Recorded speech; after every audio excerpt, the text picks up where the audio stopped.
हमने अपने पिछले एपिसोड में जाना था प्रभु श्री राम महर्षि अगस्त्य के आश्रम में पहुंच गए हैं और महर्षि अगस्त्य उनको दिव्यास्त्र अस्त्र प्रदान करते हैं। वहां से आगे पंचवटी के लिए प्रभु श्री राम लक्ष्मण और सीता जी के साथ प्रस्थान कर जाते हैं।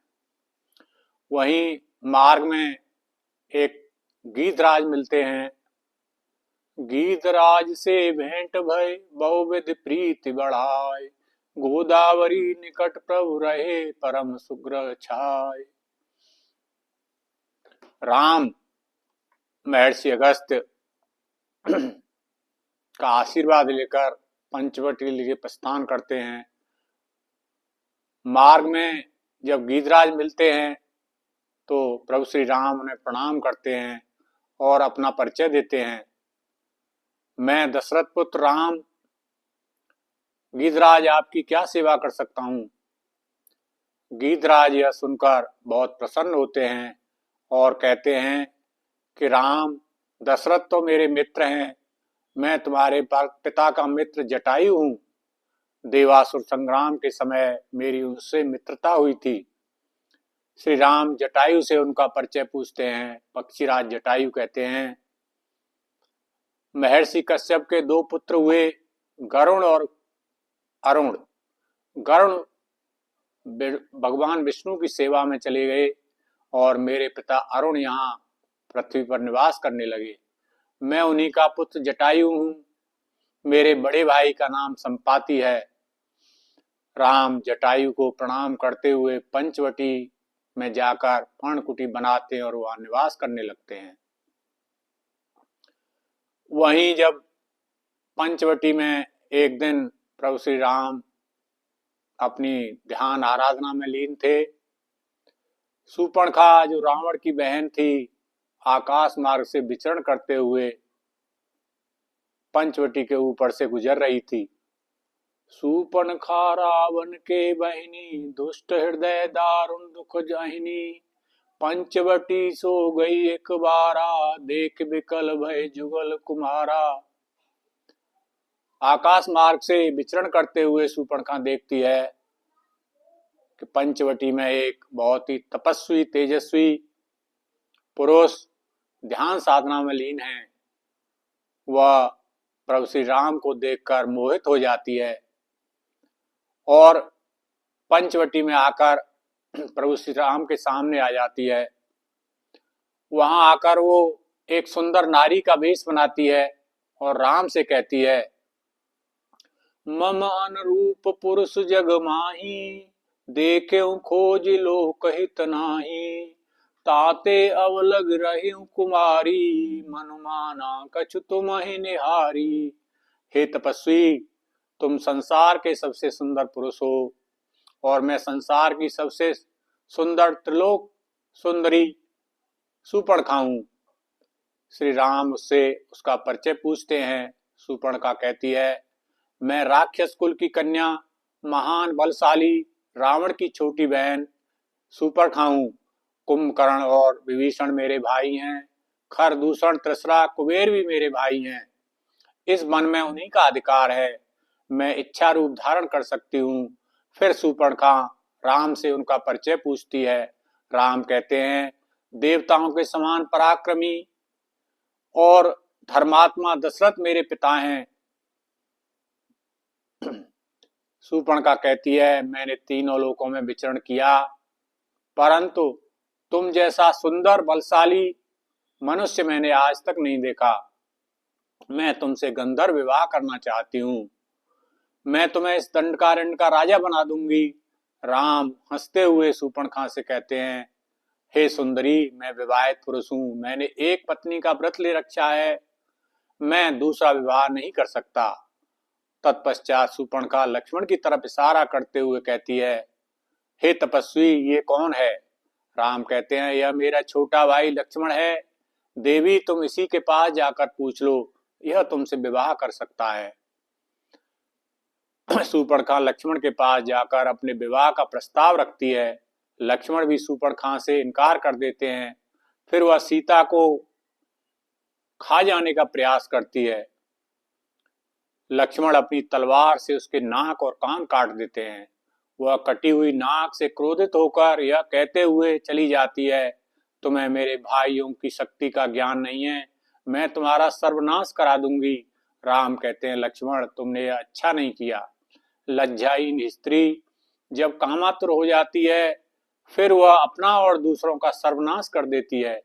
शूर्पणखा कटी हुई नाक से अपने भाई खरदूषण के पास जाती है और उसे जाकर कहती है, पंचवटी में 2 पुरुष आए हुए हैं, उनके साथ एक सुंदर नारी भी है। मैंने उस सुंदर नारी को उठाकर अपने बड़े भाई रावण के लिए उपहार में लाने का प्रयास किया था, जिससे कि वह प्रसन्न हो जाए। उन्होंने इसी बात से कुपित होकर मेरे नाक और कान काट दिए। भाई तुम जाकर उनको मार कर मेरे अपमान का बदला लो। फिर खरदूषण अपने सैनिक भेजते हैं। सभी सैनिकों को एक ही बाण से लक्ष्मण मार देते हैं। फिर स्वयं खरदूषण अपनी सेना लेकर आते हैं। श्री राम लक्ष्मण को सीता के पास आश्रम में छोड़कर स्वयं युद्ध करने के लिए जाते हैं। खरदूषण के साथ राम का भीषण युद्ध होता है। वह मायावी राक्षस कई कई रूप धारण कर लेते हैं और युद्ध में राम को भ्रमित कर देते हैं।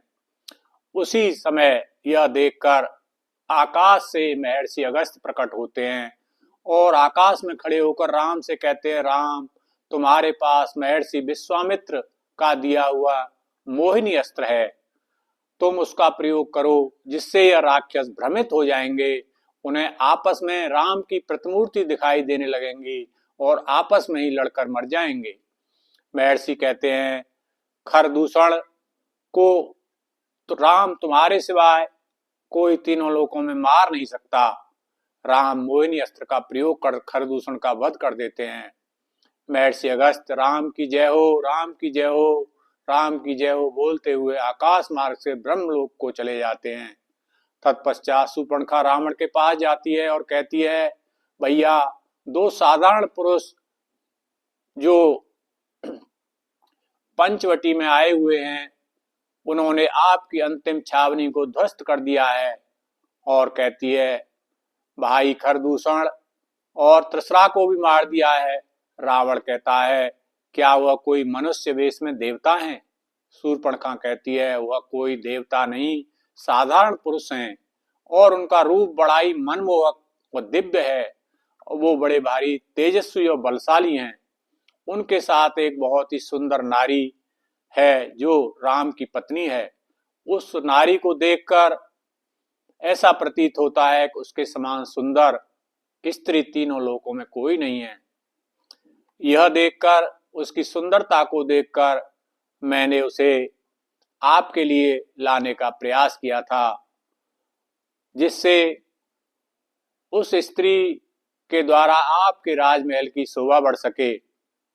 मैं यही सोचकर उसे लेने गई थी।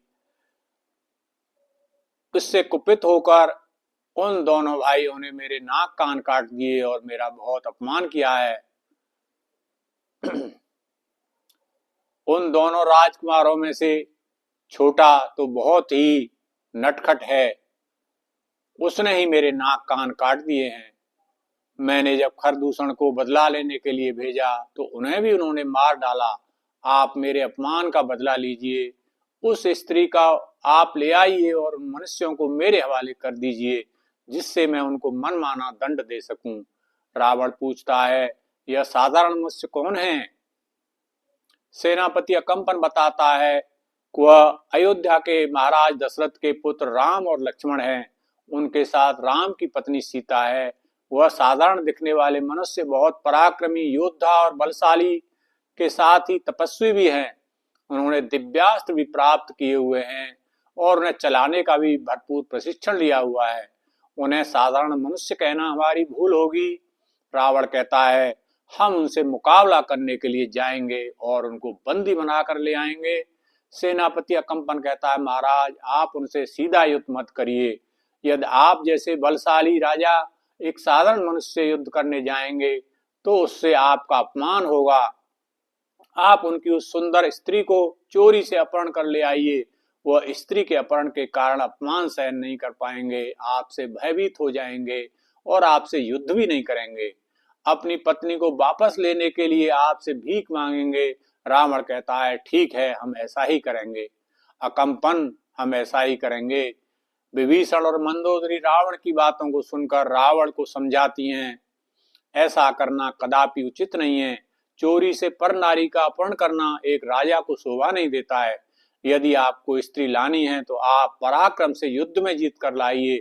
यह नीति विरुद्ध है कि आप चोरी छिपे अपहरण करके किसी स्त्री को लाएं।